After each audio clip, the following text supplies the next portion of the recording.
A bright, promising young woman walks out of her dorm for a short evening break. It should have been ordinary. A stretch of fresh air, a trip to the store, maybe a few quiet minutes with her thoughts.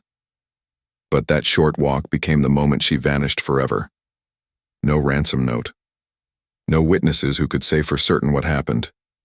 No goodbye to her family. Just silence. And an empty space where Tricia Lynn Reitler should have been.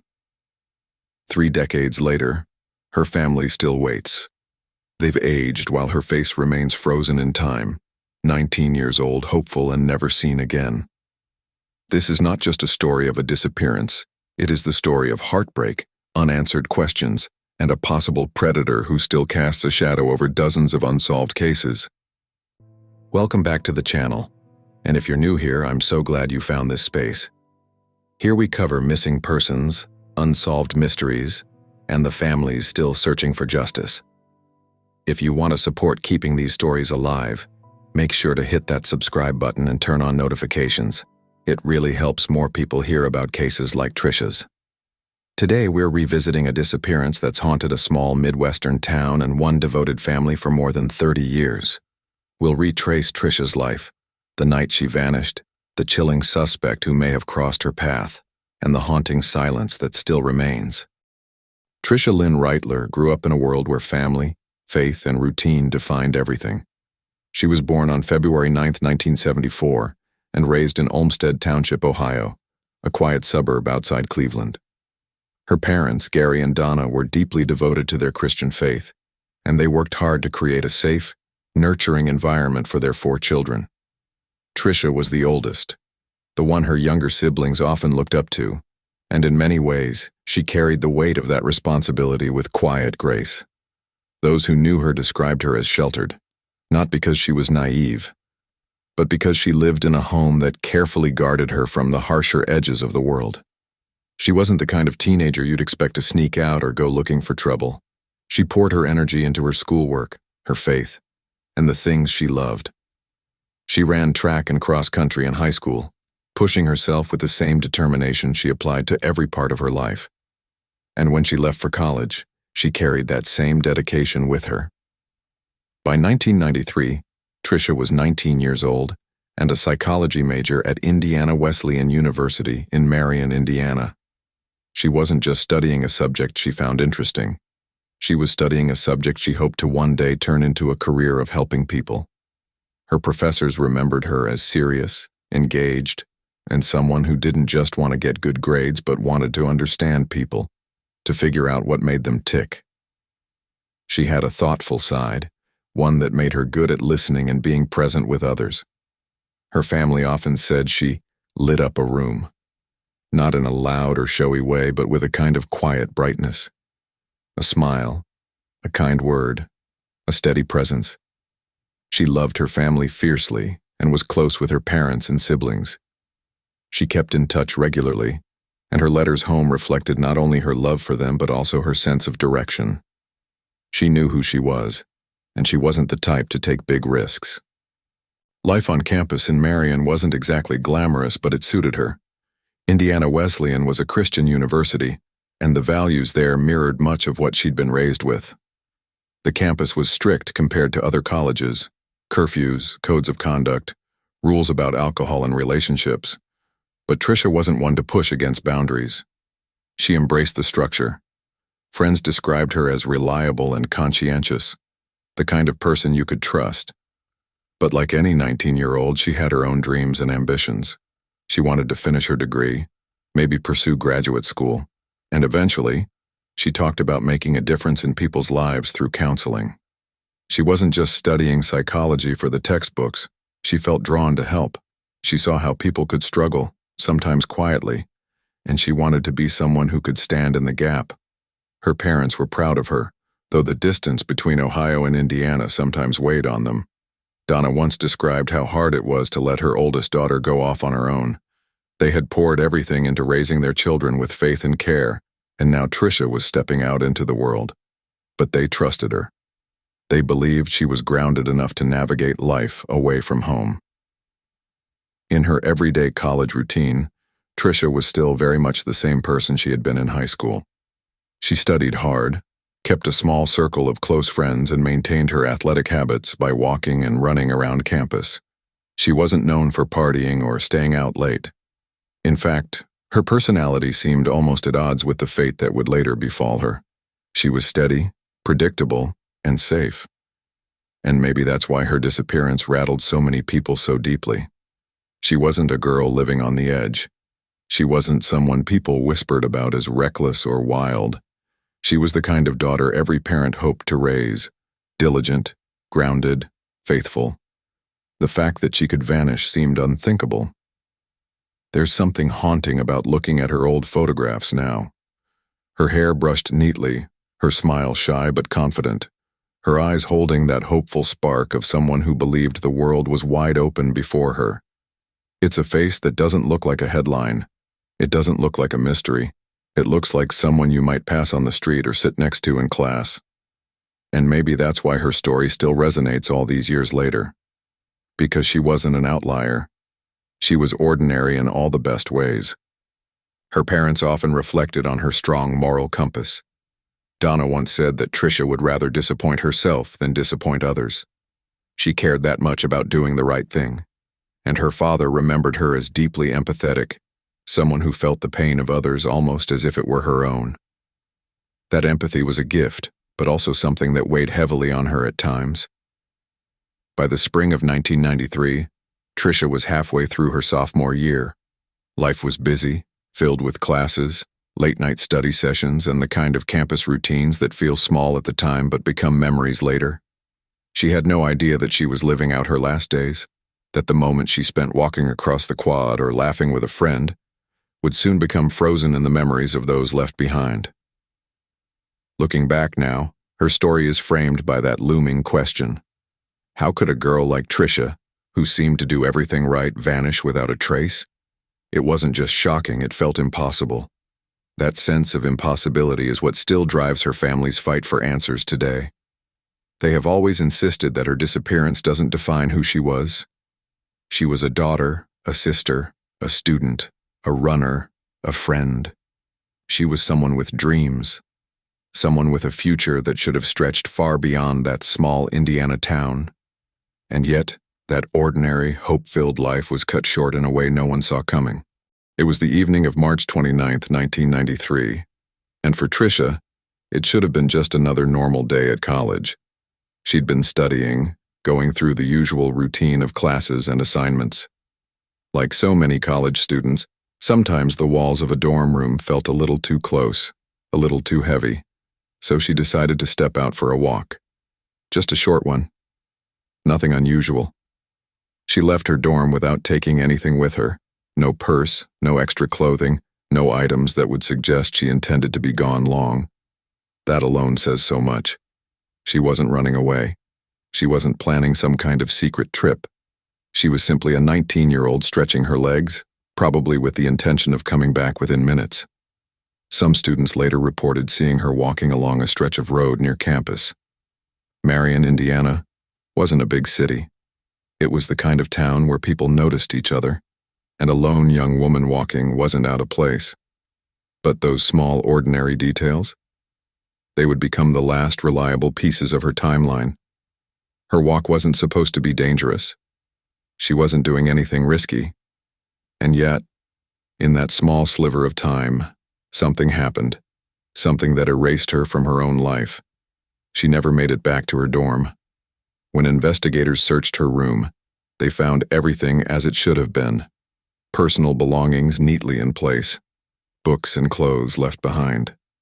Nothing to suggest she had planned to be away for even a night. Her disappearance was immediate and absolute, like a page torn out of a diary. And the most unsettling part? There were no signs of a struggle. No one who could say with certainty they saw her being approached. No screams heard, no chaos on the roadside.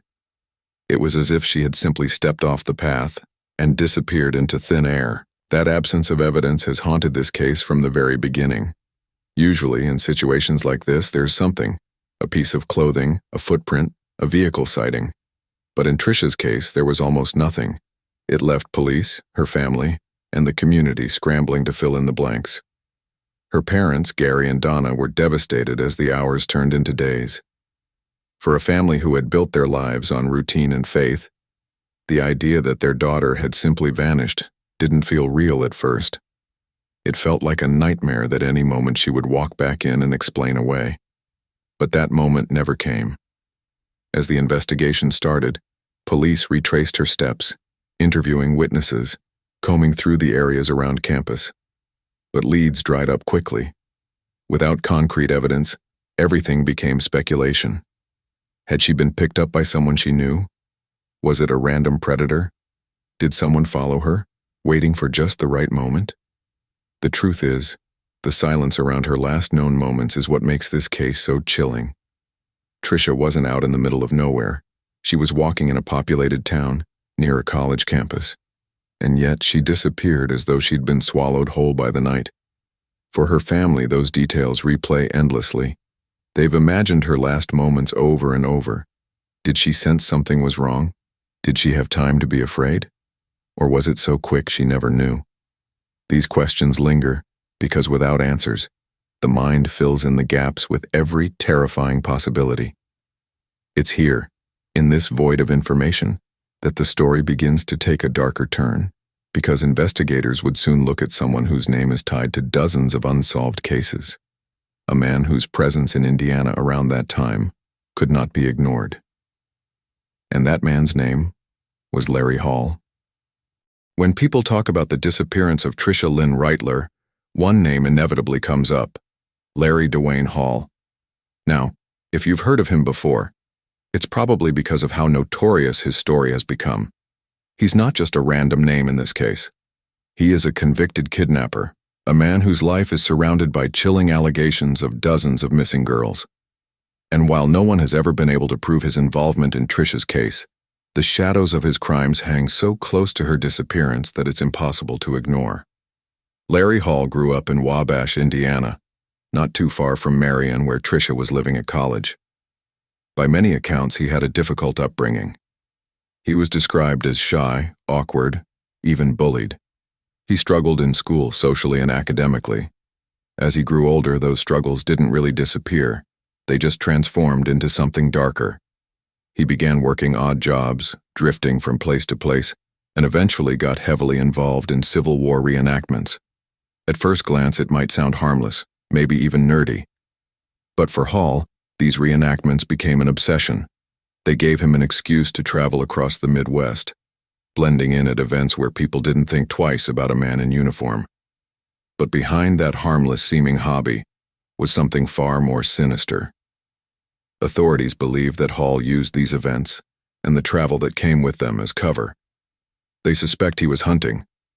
Hall's pattern, according to investigators, often followed the same lines. He would stalk women, usually young, often vulnerable, sometimes walking alone. He'd watch them, sometimes for days. Then, when he thought he had the perfect opportunity, he'd abduct them. There are chilling stories of him admitting to driving around with rope, tape, and other tools in his car, prepared for the moment when he found his victim. In the early 1990s, Hall's name began surfacing in connection with multiple missing persons cases. And one of the reasons he's so chilling is because of how many victims he may have had. Some investigators believe he could be responsible for as many as 30 to 40 disappearances across the Midwest. 30 to 40 families left with the same unanswered questions as the Reitlers. So how does this tie back to Tricia? Well, Hall was in Marion around the time of her disappearance. His Civil War reenactment events frequently brought him through Indiana, and some witnesses later placed him in the area during that exact time. For a case with so few solid leads, this connection set off alarms. Over the years, Hall has made statements, confessions really, that add to the suspicion. He's admitted to abducting women, to strangling them, to burying their bodies in remote places he couldn't even remember. At one point, while serving time for the kidnapping of another young woman, he allegedly told a fellow inmate details that lined up eerily with what might have happened to Tricia. But here's the problem. Larry Hall's confessions are all over the place. Sometimes he admits to things. Sometimes he denies them. Sometimes he'll say just enough to terrify investigators and then backpedal. It's been one of the most frustrating aspects of trying to pin down his involvement. Is he telling the truth? Is he just seeking attention? Or is it some twisted combination of both? For Tricia's family, hearing his name was like being dragged into a nightmare within a nightmare. On one hand, it seemed to offer an explanation, a possible why behind the unthinkable. On the other, it offered no comfort. Because without hard evidence, nothing could be proven. Hall could sit in his prison cell and dangle bits of information, but unless he gave them something concrete, a body, a location, undeniable proof, the case would remain stuck in limbo. One of the most famous accounts of Hall's alleged confessions actually came from an undercover operation. James Keene, an inmate turned informant, was sent to befriend Hall in prison. This story was even turned into the Apple TV series Blackbird. In that dramatized version, we see how Hall opened up to Keene, allegedly talking about the women he had killed, including descriptions that eerily matched Tricia. Keene later said that Hall had admitted to burying a young woman near a river or stream, though Hall never gave him a precise location. Imagine what that feels like for a family. You're told there might be someone out there who knows exactly what happened to your daughter, who even confessed to killing her. But because of the way the confession came out, and because of Hall's constant flip-flopping, it's not enough to bring charges. It's not enough to give closure. It's just enough to torment. Even law enforcement has struggled with how to handle Hall. Some investigators believe wholeheartedly that he is guilty of killing Tricia. Others caution that his confessions are too unreliable, that without physical evidence, they can't risk building a case on words alone, and so for decades her case has remained in this suspended state, heavily linked to a convicted predator, but never officially solved. The truth is, Larry Hall represents the kind of danger most of us don't want to believe exists. A man who lived in plain sight, who blended into communities through reenactments and small talk, but who might have been systematically preying on women across multiple states. His name has become almost synonymous with unproven serial killer, and Tricia's case is one of the most haunting examples of why. Over the years, the Reitler family has had to live with this shadow. They've had to hear his name in interviews, read it in articles, watch it dramatized on TV, all while still not knowing for sure if he is the man responsible for their daughter's disappearance. They are trapped in this cruel limbo where the most likely suspect may never be officially tied to their tragedy. And so the suspicion remains. Larry Hall sits in prison, serving a life sentence for another kidnapping, and yet the families of women like Tricia are left without closure. He is at once the clearest lead and the most elusive. A man who might know the truth but who refuses to give it fully. For many people, the name Larry Hall is what makes this case so haunting. Because if he is responsible, then the story of Tricia's disappearance isn't just about one young woman. It's part of a much larger, darker pattern. And if he's not, then the truth is still out there, waiting to be uncovered. Either way, his shadow looms over every conversation about her case. In the hours after Tricia didn't return to her dorm, there wasn't immediate panic. Friends may have assumed she'd gotten caught up somewhere, or that she was studying late in another building. 19-year-olds don't usually vanish into thin air, so the first instinct wasn't to think the worst. But as the night wore on and her absence stretched into the early morning, unease began to grow. And by the next day, unease turned into alarm. Her parents back in Ohio received the kind of call that no parent ever wants to get. Their daughter hadn't come back. She hadn't been seen. For Gary and Donna, those words didn't compute. They raised Tricia to be careful, responsible, grounded. She wasn't reckless. She wasn't the type to disappear on a whim. If she was missing, then something was very, very wrong. The investigation began on campus. Police questioned students, checked her dorm room, tried to reconstruct her last known steps. Everything she owned was still there. Her purse, her books, her clothes. If she had intended to leave on her own, wouldn't she have taken at least something with her? That was the first clear sign that this wasn't voluntary. From there, the search widened. Volunteers combed fields, ditches, and wooded areas near Indiana Wesleyan University. Marion wasn't a big town. You could drive from one end to the other in less than 15 minutes. If she had been taken, the assumption was that she couldn't have been far.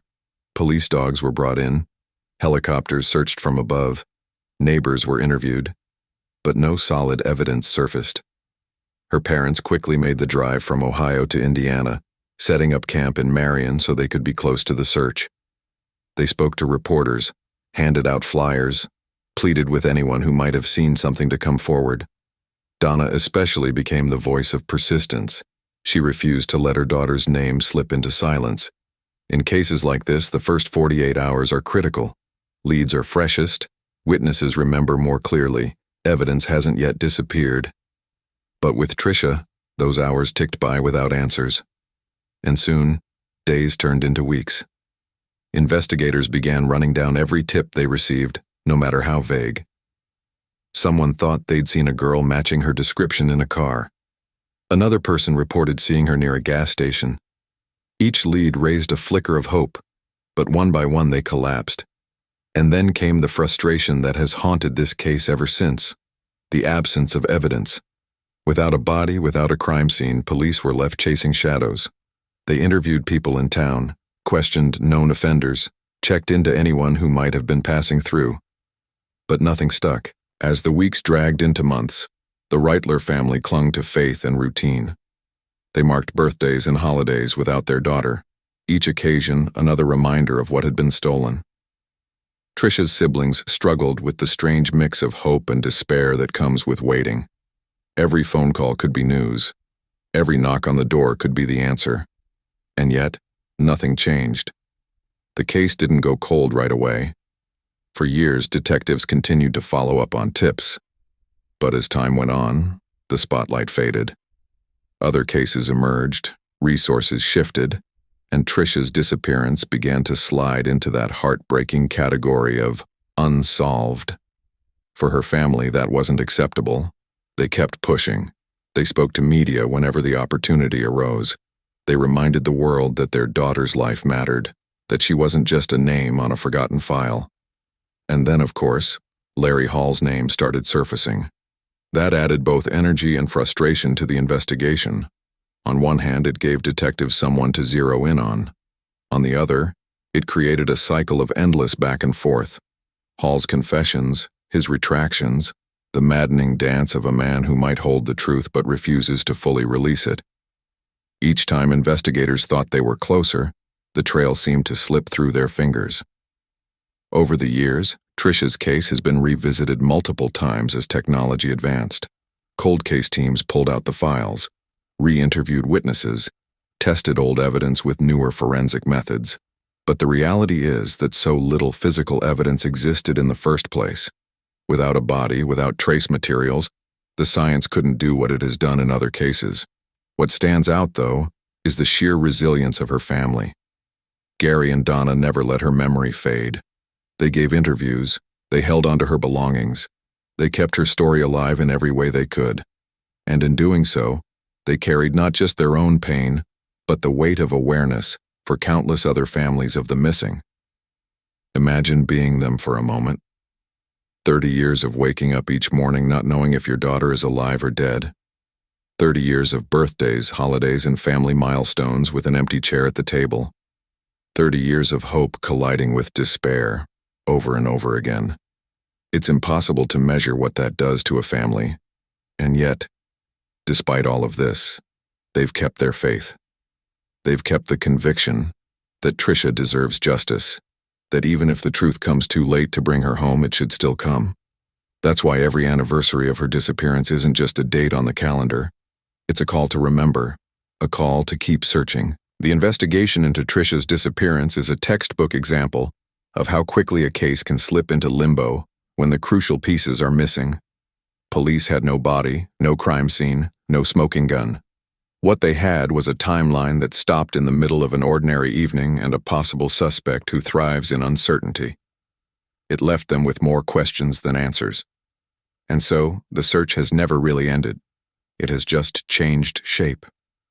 From frantic ground searches in 1993 to cold case reviews in the 2000s, to renewed media attention after the dramatization of Larry Hall's story in recent years. Each stage has been another attempt to break through the silence. But still, the most important question remains unanswered. What really happened to Tricia that night? And as we turn to the theories that have swirled for decades, that question only grows heavier. When a case drags on for 3 decades without resolution, theories begin to fill the silence. For Tricia's family, the not knowing has been almost as cruel as the loss itself. Because the truth is, there are multiple scenarios that could explain what happened that night. And each one carries its own weight of possibility, pain, and unanswered questions. The first and most widely discussed theory is the one we've already touched on: Larry Hall. For many investigators, Hall feels like the missing puzzle piece. He was in the right place at the right time. His known pattern of targeting women alone fits Tricia's situation almost too perfectly. He's confessed, in one form or another, to crimes that sound chillingly like hers. He once even described burying a young woman near a river in Indiana, which seemed to line up with her disappearance.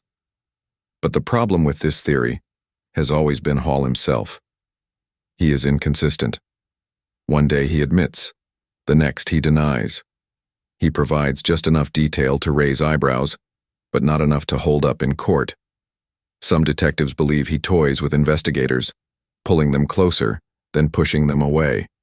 And so, while many believe he is the likeliest suspect, the lack of hard evidence leaves this theory unresolved. The second theory points to the possibility of another stranger abduction. It's not impossible that someone else, another predator, perhaps someone passing through town, saw an opportunity and acted on it. Marion wasn't a big city, but it sat along highways that connected to other towns. Cases like this remind us that predators don't always come with warning labels. Sometimes they're drifters, sometimes they're neighbors you barely notice, and if someone else was responsible, then the focus on Hall may have distracted from other viable leads. Then there's the theory that someone she knew could have been involved. Statistically, many missing person cases involve acquaintances, friends, classmates, even romantic partners. But in Tricia's case, nothing in her life pointed to that. She wasn't in a toxic relationship. She wasn't known for risky friendships. Her life was steady, routine. Still, the theory lingers. Could there have been someone she trusted, someone she didn't feel the need to fear, who took advantage of that trust? And then there's the possibility, however slim, that she chose to leave. Some have speculated that maybe Tricia felt overwhelmed. Maybe she wanted a break from the strictness of her upbringing or the pressures of college. But when you look at her life, her closeness to her family, her faith, her lack of preparation that night, it simply doesn't add up. She left everything behind. If she'd wanted to disappear, she would have taken something. This theory is the weakest, but like with all cold cases, it lingers because nothing can be entirely ruled out. What makes this case so haunting is how little evidence exists to prove or disprove any of these theories. We don't have a crime scene to analyze. We don't have forensic evidence that could be retested with today's technology. We don't even have a confirmed sighting after she left her dorm. It's like the universe swallowed her up in the space between one step and the next. But here's the thing. Science is moving forward. Cold cases once thought unsolvable are being cracked open every day through advances like genetic genealogy. Old evidence, even if it's just a scrap of fabric or a single hair, can sometimes hold answers that weren't accessible 30 years ago. Families like the Reitlers hold on to that hope, that somewhere in the evidence boxes gathering dust, there is something that can now speak louder than before. And then there's the human side. Memories fade, but guilt doesn't always stay buried. Sometimes after years of silence, people who know something finally come forward. A confession from an accomplice, a deathbed admission, even a small detail remembered by a witness can be enough to trigger a breakthrough. So when we talk about theories, it's not just about guessing what might have happened. It's about understanding the doors that are still open. Hall could still reveal more. Another suspect could come to light. Forensics could catch up to the mystery. There is always the chance, however small, that a case like this could finally break. For the Reitlers, every theory is both a lifeline and a burden. They've had to live with the possibility that the man sitting in prison right now knows exactly what happened. They've had to consider that maybe the answer isn't him at all, but someone else they'll never know. They've had to face the crushing reality that Tricia may never be found, even as they hold on to the sliver of hope that she could be. And that's why theories matter, because even in the absence of answers, they keep the story alive. They keep people talking. They keep pressure on the case. And for families like the Reitlers, sometimes keeping the conversation going is the only thing that feels like progress. At the end of the day, the question remains: which of these theories holds the truth? Was Tricia another victim of a suspected serial killer? Was she taken by someone else entirely? Or is there a piece of the story still hidden, waiting to surface?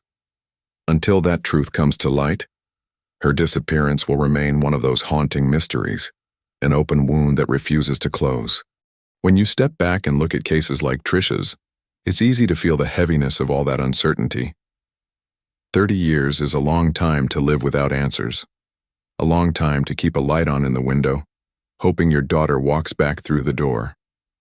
But what makes her case important isn't just the heartbreak her family carries. It's the reminder of how many other families are living this exact same reality. Across the country, there are thousands of names just like hers. People who disappeared without a trace. Parents who went to bed one night expecting life to go on as normal, only to wake up in a world forever changed. And so often, their stories don't make the national news. They don't trend. They quietly fade into archives and cold case files unless we, the people who care, keep them alive. Tricia's case is one of those stories that can't afford to be forgotten.